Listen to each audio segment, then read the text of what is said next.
ఏడు పదుల్లోకి వచ్చినా తగ్గేదేలే అంటూ వరుస సినిమాలని లైనప్ లో పెడుతున్నాడు మెగాస్టార్ చిరు. ఇప్పటికీ విశ్వంభరిని పూర్తి చేసే పనిలో పడ్డ చిరు తన తర్వాతి సినిమాని అనిల్ రావుపిడితో కన్ఫర్మ్ చేసిన సంగతి తెలిసిందే. జూన్ లో పట్టాలెక్కే ఈ ఫిలిం సంక్రాంతికి విడుదలవుతుందని ఓపెన్ గానే హింట్ ఇచ్చారు మేకర్స్. ఇక ఇదివరకే బాబీ చిరుల కాంబోలో వాల్తేరు వీరయ్య రాగా ఇప్పుడు ఆ కాంబోనే మళ్లీ రిపీట్ అయ్యే అవకాశం ఉందని సమాచారం. వాల్తేరు వంటి సాలిడ్ హిట్ ఇచ్చాడు కాబట్టి చిరు కూడా మళ్లీ చేసేందుకు ఉత్సాహం చూపిస్తున్నాడని తెలుస్తోంది. ఇక ఇవన్నీ ఇలా ఉండగా దసరా ఫేమ్ శ్రీకాంత్ ఓదెలాతో ఓ సినిమా ఉందని ఇప్పటికే అఫీషియల్ గా కన్ఫర్మ్ చేశారు మేకర్స్. అయితే అది పారడైజ్ పూర్తి అయ్యాకే పట్టాలెక్కే అవకాశం ఉంది.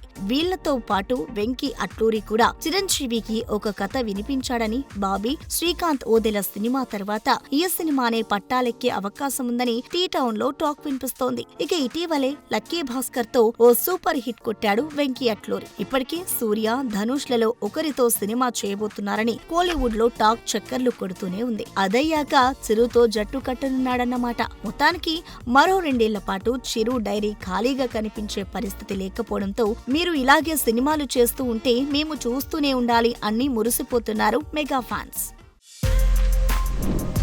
For more videos like this, subscribe Big TV channel.